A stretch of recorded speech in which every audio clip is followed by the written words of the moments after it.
Hola, ¿qué tal? ¿Cómo están todo mundo por allá en Venezuela? Espero muy bien. Para mí es un honor enorme estar aquí con ustedes, junto con mis amigas y mis amigos de la Sociedad Venezolana de Otorrinolaringología, especialmente en su Semana de la Voz, que ha sido todo un éxito. Quiero darle pues especial gracias a la mesa directiva, a la doctora Rosaria Sano, que preside la mesa directiva, al doctor José Pastor Linares, su secretario, y por supuesto a la doctora Mariana Lozada, tesorera y coordinadora de esta maravillosa Semana de la Voz.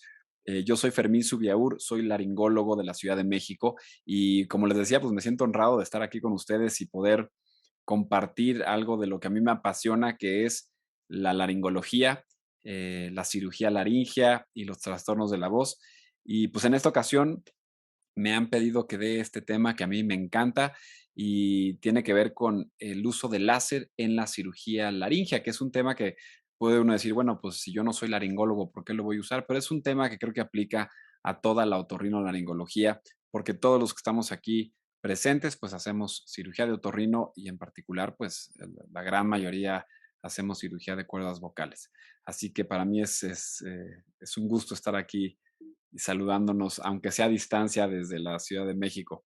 Yo no tengo ningún conflicto de interés, únicamente relaciones académicas con estas instituciones que ustedes ven aquí, la Clínica de la Voz donde trabajo actualmente, la Universidad Panamericana donde doy clase y donde estudié medicina, el capítulo mexicano del Voice Foundation y la Sociedad Mexicana de Laringología y Fonocirugía, donde nos hemos reunido un grupo bueno y grande de amigos laringólogos que nos apasionan lo mismo. Y por supuesto represento también a la Sociedad Mexicana de Otorrinolaringología y Cirugía de Cabeza y Cuello eh, como parte del Comité de Laringología en su próximo congreso. eh, y pues en otros congresos también he tenido oportunidad de participar ahí. Bueno, pues el láser, como ustedes saben, esto es lo que significa. No es el láser a lo mejor el que siempre pensamos cuando pensamos en Superman o o con las caricaturas, ¿no? Sino que es estas son las siglas en inglés por la amplificación de luz estimulada por emisión de radiación.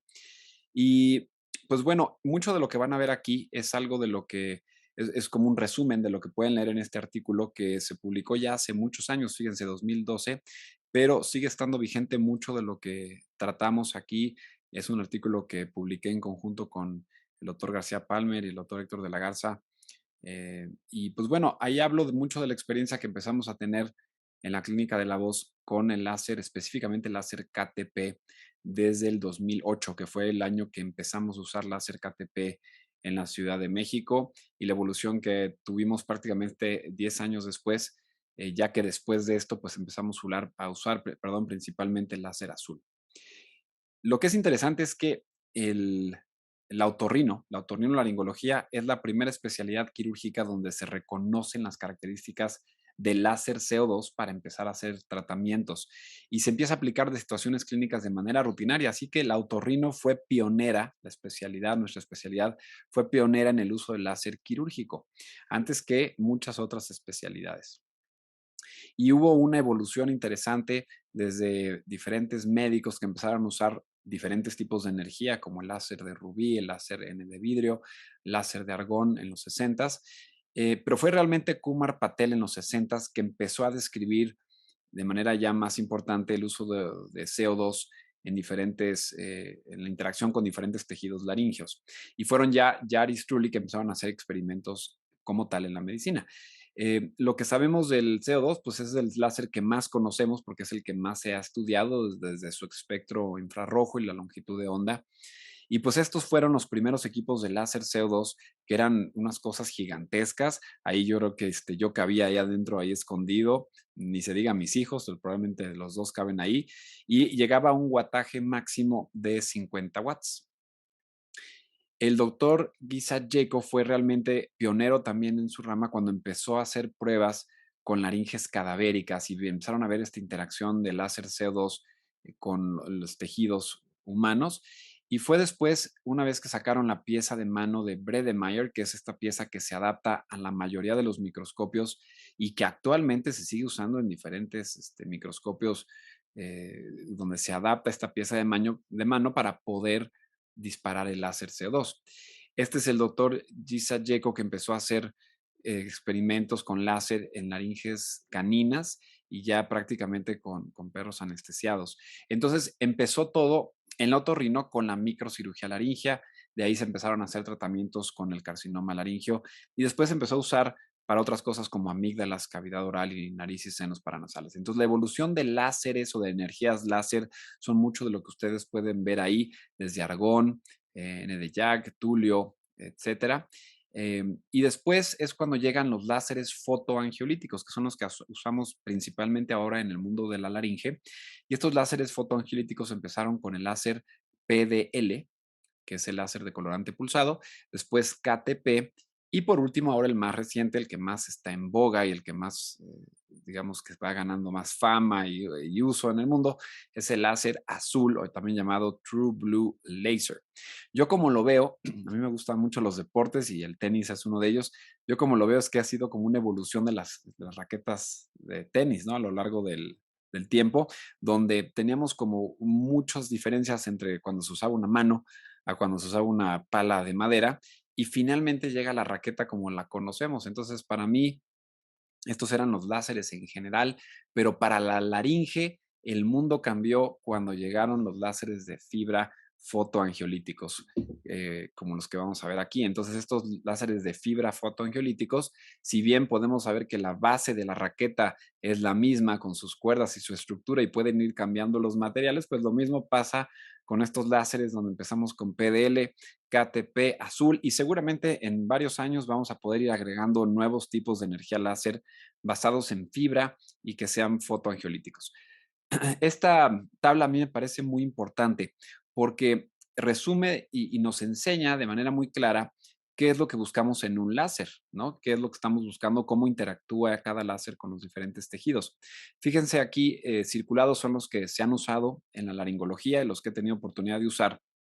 Tenemos hasta la derecha en el espectro de absorción de agua máxima está el CO2, por eso es un gran láser para cortar, porque todo lo que tenga agua lo va a deshacer de manera muy efectiva. Y en intermedio por aquí está el láser diodo, 980, 1470 en la longitud de onda, donde si se fijan lo absorbe principalmente agua, pero ya también un poco de oxihemoglobina. Y hasta el rango de la izquierda, que ya es en el espectro de luz, tenemos a los láseres fotoangiolíticos como KTP y el láser azul, que si se fijan, tienen gran afinidad por la oxihemoglobina. Por eso cualquier tejido vascularizado rojo lo va a absorber muy bien sin lastimar cualquier otro tipo de tejido, entre ellos, por supuesto, el epitelio. Entonces, es un láser que puede atravesar epitelio, irse a vasculatura sin generar daño a otros tejidos alrededor. Inclusive vean cómo el láser azul tiene un poquito todavía más de absorción a la oxihemoglobina que el láser KTP. Pues bueno, ¿qué podemos hacer con energía láser? ¿Qué podemos operar? Es una herramienta más, pero podemos pues, realmente abordar todo lo que ustedes ven aquí, lesiones vasculares, benignas, ventriculares, displasia, cordectomías, aritidectomías, obstrucción, corditis o edema de Renke, feminizaciones. O sea que tienen muchas aplicaciones. Sin duda, para poder usarlo y aprender a usarlo, hay que practicarlo con talleres, con tejido, ver cómo está la energía, cómo cambia la interacción entre la distancia que usemos. Y estos son de los primeros talleres que empezamos a hacer con el láser KTP.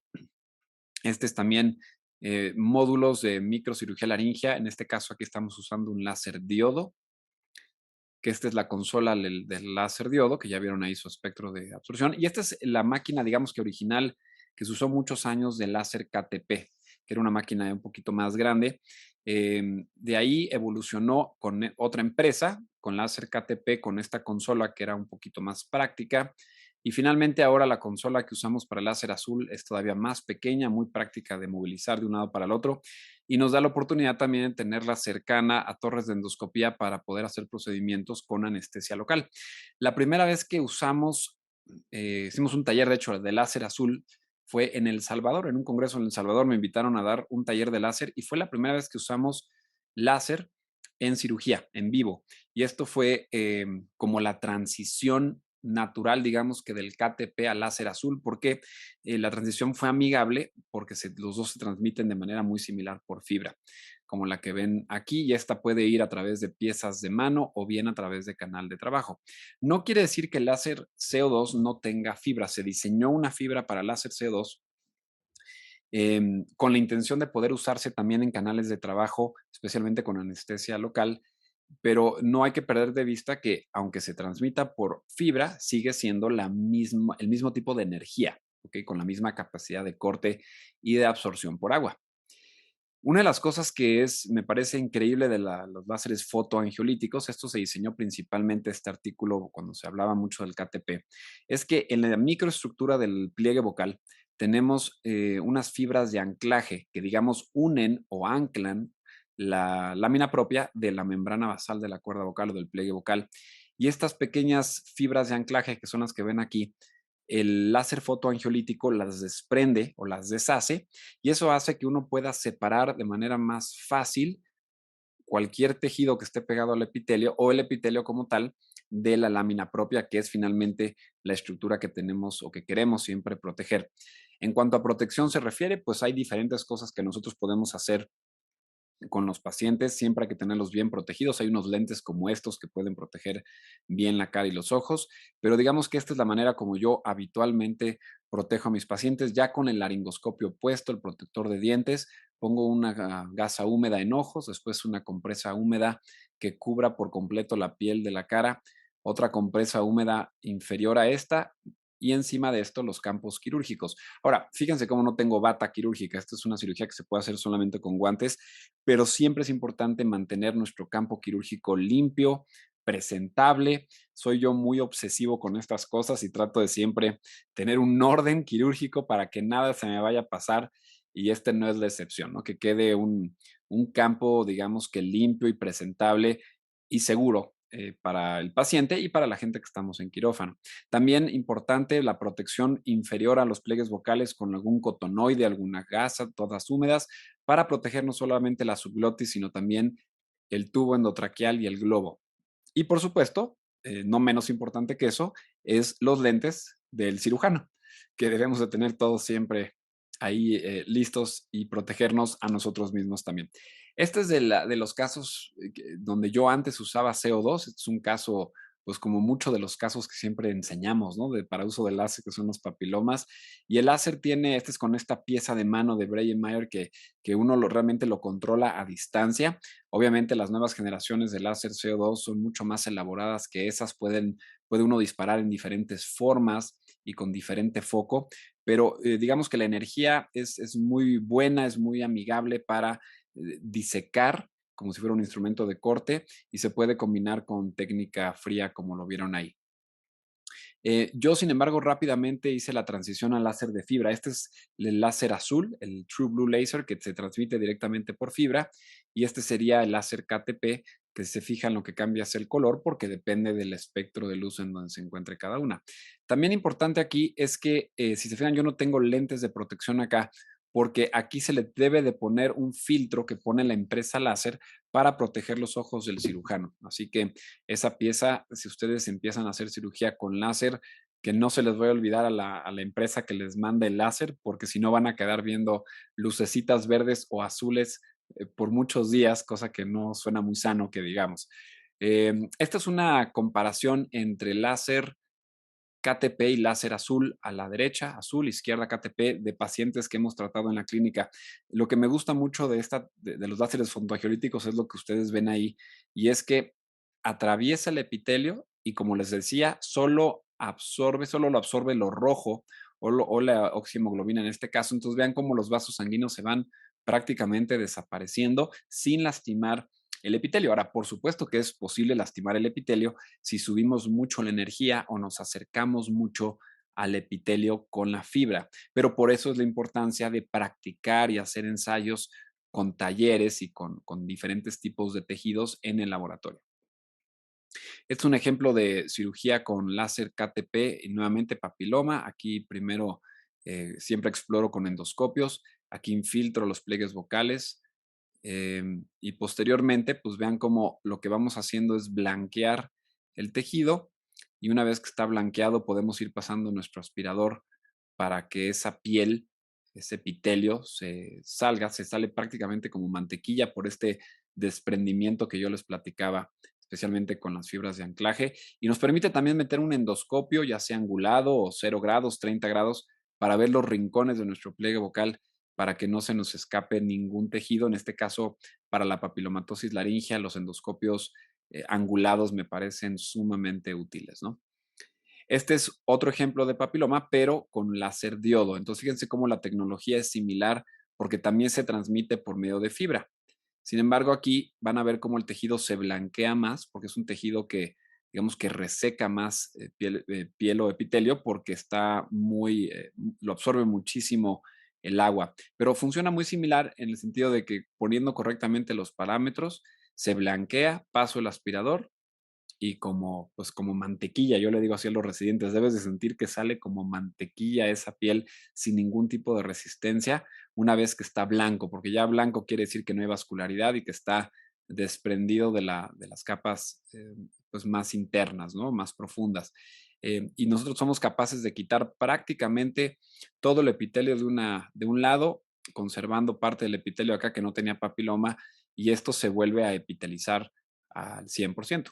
La ventaja que yo les decía de usar láser con fibra es que podemos hacerlo con anestesia local y muchas veces lo podemos hacer en salas de endoscopía como ustedes ven aquí. Aquí estamos con los residentes y con la empresa láser, etcétera, pero podemos a través de endoscopios flexibles introducir, que tengan por supuesto canal de trabajo, introducir la fibra, como en este caso que ven aquí, y el paciente está pues con una buena anestesia local.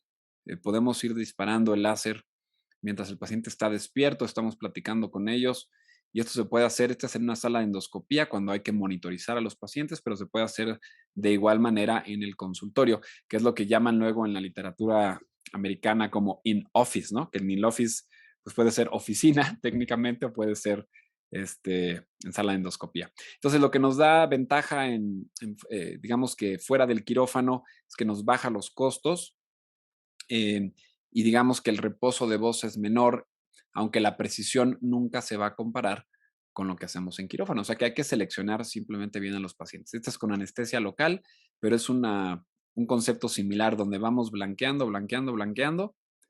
Y aquí en lugar de poder pasar el aspirador, tenemos que blanquearlo más para que ese tejido se acabe cayendo. Lo que acaba pasando es que se desprende y el paciente acaba tosiendo parte de este tejido, lo puede deglutir o lo puede escupir, y aunque sea papiloma, es tejido que ya no está vivo, ¿ok? No pasa absolutamente nada. Y con la misma fibra a veces logro tocar el tejido como para traérmelo, como lo ven ahí, y así podemos también hacer resecciones, no solamente papilomas, sino de otros tejidos o de lesiones benignas, como verán ahorita en un momento que les voy a enseñar. Entonces, el láser con anestesia local en papilomatosis laringea recurrente nos alarga los intervalos de visita al quirófano, nos permite tratar la laringe al momento de la detección, cuando están pequeñitas las lesiones, sin tener que entrar a quirófano a veces para quitar lesiones pequeñas y nos alarga las visitas, ¿no? Por supuesto, al quirófano y los momentos de recurrencia. El láser con anestesia local para lesiones benignas nos da una alternativa fuera del quirófano con la posibilidad alta de mejorar la voz y hay menos ausentismo laboral, pero nunca suple a la microlaringoscopia directa. Eso es bien importante. El otro caso en lo que usamos mucho láser, y aquí nos gusta más seleccionar láseres que corten más, por ejemplo, CO2 es una muy buena elección, como parálisis bilateral, donde se hacen ya corte. En este caso lo hice con láser diodo. Vean la gran cantidad de energía y de calor que se genera. Obviamente estos pacientes ya tenían traqueostomía, por lo cual la inflamación pues no nos preocupa, pero llega a haber un resultado bastante adecuado con el tiempo con láseres que cortan más, ¿no? Que se van más con más afinidad hacia el agua. Este es un caso de un paciente de 27 años que le diagnosticaron pólipos laringeos y que, bueno, como muchas veces pasa, acaban siendo luego papilomas. Vean aquí, esto es con láser azul, que es el que les quería enseñar y me faltaba demostrarles. Vean cómo es muy similar la técnica de donde vamos blanqueando y pasando el aspirador. Blanqueando y pasando el aspirador para que al final quede el tejido como lo ven aquí, una resección prácticamente completa. Y este es el resultado final.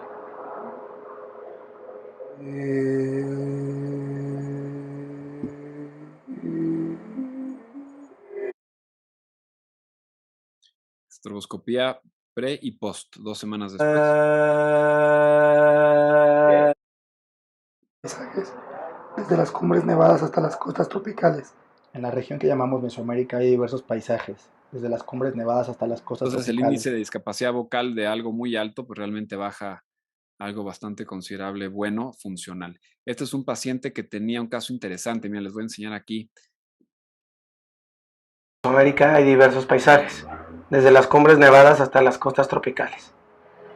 Tenía un pólipo hemorrágico, ectasia vascular. Este otro pólipo, yo le llamo polipocuerno, ¿no? Que está ahí como salido. Vean qué bonito se ve el pólipo ese raro. Y este paciente, por X circunstancias, prefirió hacerlo con anestesia local, principalmente por el menor ausentismo laboral y la necesidad de usar su voz mucho más rápido. Y entonces hicimos esto, vean, láser KTP, primero le doy aquí a la ectasia, luego al pólipo, y vean cómo yo al momento de disparar, este es paciente despierto, anestesia local, vean cómo voy disparando, pero en la base del pólipo, y lo que hago es que yo a propósito la toco, ese tejido, para que se pegue a mi fibra. Y luego me voy sobre el otro pólipo, el pólipo cuerno, ese que les decía, lo toco y se pega la fibra y me lo traigo. Y al final inyecto un poquito de triamcinolona para desinflamar a través de membrana tiroideea. Y este sería después, 6 días, hay hematomas, un poco de rigidez. Lo blanco que ven ahí es la triamcinolona que se acaba de liberar por completo, 2 semanas, él se ve estupendo. Y un mes. La triamcinolona, les digo, puede quedarse ahí más tiempo, pero se acaba inhibiendo al 100%. Hasta agudos podía ser. O sea que es una buena alternativa también. Diversos paisajes, desde las cumbres nevadas hasta las costas tropicales. Y regresó a usar su voz 4 días después de la intervención. Entonces, me traté de ir rápido ya al final para no pasarme mucho del tiempo. En resumen, el láser no es mágico. Hay gente que dice, doctora, usted opera con láser y como si fuera la magia. No es magia, no hay que explicar simplemente que es una herramienta más, pero es muy útil. Hay que conocer las propiedades de cada láser, la técnica personal de cada quien determina qué tan útil puede ser el láser. Y lo que yo les preguntaría a ustedes es qué características físicas busca cada uno de ustedes para su paciente. Si es corte, si es ablación, si es algo vascularizado, porque en base a eso y esa tabla que yo les enseñé, la gráfica de las absorciones de láser, es como pueden tratar de decidir qué láser usar. Y por último, pues la técnica quirúrgica nunca es mejor que el individuo que la usa. O sea que depende 100% quién la usa, ¿verdad? No es lo mismo Darth Vader usando esta arma que todos conocemos, o Luke a un aprendiz, ¿verdad? No es lo mismo. Entonces depende quién lo usa, es como la tecnología puede funcionar mejor. Y pues bueno, estos son mis contactos, son mis redes. Subo muchas de estas cosas a mis redes, especialmente Instagram, en Doc de la Voz, y también a YouTube, donde trato de subir videos relacionados con los problemas de la voz para el público en general, pero es algo que me gusta, me divierte y me encanta que ustedes también estén ahí participando en todo lo que se pueda. Así que muchas gracias de nuevo por invitarme, por permitirme estar aquí. Les mando un abrazo enorme hasta Venezuela. Ojalá que pronto podamos saludarnos y vernos personalmente, cantar, brindar y reír de la vida. Y por supuesto, como excusa es hablar de medicina, que también nos apasiona a todos los que estamos aquí. Muchas gracias de nuevo a todos y un abrazo enorme hasta Venezuela.